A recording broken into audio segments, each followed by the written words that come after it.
A young player sat before the board, staring at the pieces. At first he only saw pawns and knights, predictable and rigid, but something stirred within him. With each move, his understanding deepened. He started seeing not just pieces, but potential, power, and paths to victory. Let's dive into this journey of self-discovery through the timeless game of chess. He was eager, yet overwhelmed by the vastness of the game. The pieces seemed frozen, the board a battleground of potential. As he reached out to move a pawn, a quiet determination filled him. This wasn't just a game. It was a challenge, a mental duel where every decision mattered. His fingers traced the path of a knight, its unique L-shaped leap a surprise at first, then a delight. Each piece had a story, a role in this intricate dance. The rook's straight lines, the bishop's diagonal grace, the queen's majestic reign, and the king's precarious balance. And then there was the pawn, the underdog, moving forward one step at a time. He realized they weren't just pieces, they were reflections of himself, his thoughts, his strategies, but something was missing, a spark that could turn potential into power. What he lacked was a strategy, a guiding light in the chaos of moves and counter-moves. Like a ship without a rudder, his pieces moved aimlessly, vulnerable to the slightest shift in the tide. In the quiet moments between moves, he pondered his next step. Should he attack or defend? Advance or retreat? The options seemed endless, the consequences unclear.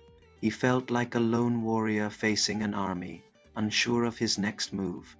Then a voice echoed in his mind, calm, clear, strategic. Don't just react, it said.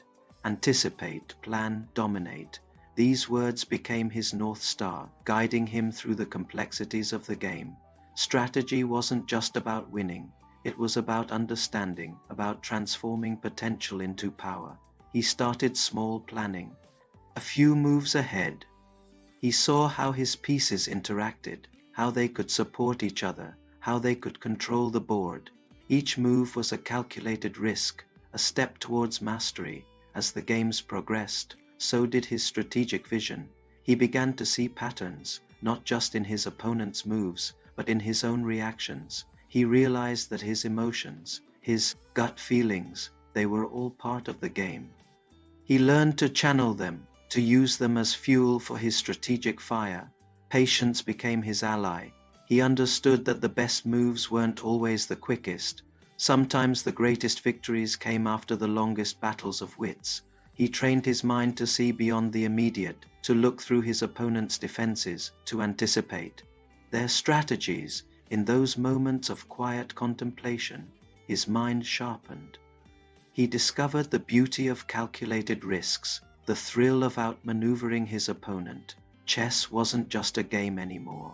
It was a mental marathon, a test of wills, a battle of intellects. He reveled in the challenge. His opponents, once formidable, now became puzzles to be solved. Their tactics, their weaknesses, their strengths. He dissected it all. With each game he grew. His patience, once a virtue, became a weapon.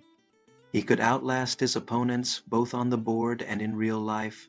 When faced with challenges, he didn't panic. He strategized. When opportunities arose, he didn't rush. He planned. His patience paid off. He became known for his strategic brilliance, his ability to turn the tide with a single, well-calculated move. People looked to him for guidance, for advice, for the secret to his success. And he shared it all, his strategies, his insights, his passion for the game. He wanted others to experience the same joy, the same fulfillment he found in chess. But amidst the victories and the acclaim, he never forgot the quiet hours in the library, the countless games studied, the lessons learned from defeat. He knew that true mastery wasn't just about winning. It was about the journey, the pursuit of excellence, the relentless drive to improve. He had become a beacon for aspiring players, a living testament to the power of hard work, dedication, and an unwavering love for the game. His story was an inspiration, a reminder that greatness isn't born, it's made. And yet, as brilliant as he was, he encountered opponents who challenged him, who pushed him to the brink. There were those who mirrored his strategies, those who anticipated his moves, those who seemed to read his mind. He faced defeats that shook him, moments when the pieces turned against him and the board became a battlefield of despair. But instead of being broken, he was made stronger. Each defeat was a lesson, each setback a stepping stone to greater victories. He learned that in life, as in chess, the greatest defeats could lead to the greatest comebacks. However, there was a player, a legend in his own right, whose name echoed through the halls of chess history. This player wasn't just a master of the game. He was a magician, a sorcerer who could weave spells of deception and weave tapestries of calculated risks. When they met, it was like a comet colliding with the earth, two forces of nature converging on a single point. The clash was epic. Move after move, they battled, each trying to outmaneuver the other. It was a dance of intellects, a ballet of wits. But in the end, it was the young player who emerged victorious. It was a monumental, upset, a David and Goliath story that became a legend in itself. With each passing day, his skills not only grew, but so did his understanding of the human mind. He realized that behind every move, every decision, there was a story, a narrative that could be deciphered with the right perspective. He delved deeper, analyzing not just the game, but the players. He studied body language, facial expressions, the slightest twitch of the head or the narrowing of the eyes. He became a master of reading minds, of predicting moves based not just on probabilities, but on stories. His win rate soared, his losses dwindled, and his reputation grew.